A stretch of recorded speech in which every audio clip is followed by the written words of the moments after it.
బంగ్లాదేశ్కి మేము వాళ్ళు తూర్పు పాకిస్తాన్ మాలో ఒకలే అని సపోర్ట్ ఇచ్చారు. వీళ్ళకే నష్టం. ఇప్పటికే అడుక్కు తింటున్నారు.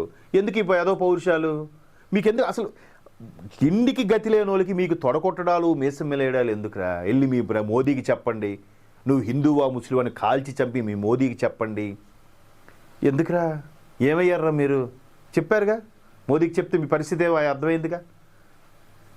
ఎన్ని స్థావరాలు పోయాయి, ఎంతమంది టెర్రరిస్టులు చచ్చారు, మీ బతుకులేంటి? ఇంకొంచెం ఆర్థిక పరిస్థితి క్షీణమైపోయింది. ఏదైతే మాది న్యూక్లియర్ దేశంగా బిల్డప్లు ఇస్తున్నారో ఆ న్యూక్లియర్ బయటికి రావడానికి ఆ రన్వే మొత్తం ధ్వంసం చేశారు. ఇప్పుడు దానికి మళ్ళీ కొన్ని 500 కోట్లు ఎంత ఖర్చు అంట వాళ్ళకి ఆ రన్వే నిర్మించుకోవడానికి. ఉన్నాయా మీరు డబ్బులు? లేదు. మిలిటరీలో ఉన్న వాళ్ళందరూ రియల్ ఎస్టేట్, వాళ్ళ పిల్లలందరూ ఏ యూరోపియన్లోనో ఇంగ్లాండ్లోనో ఎక్కడో చదివిస్తున్నారు. ఇక్కడే ఒకడు ఉంటాడు, పిల్లలు ఫ్యామిలీ అక్కడ ఉంటారు. మళ్ళీ రిస్క్ కదా. అలాంటి రిస్క్ అయిన దేశంకి ఎందుకురా మీకు పౌరుషాలు? సో ఇక్కడ చూద్దాం. మేము వెళ్ళము.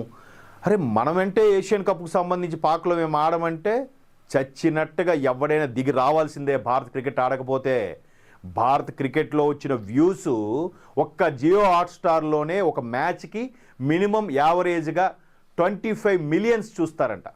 యావరేజ్ అది, ఇంకెక్కువ కూడా ఆశ్చర్యపోవక్కర్లే. లీస్ట్గా చూసేది నేను చెప్పేది.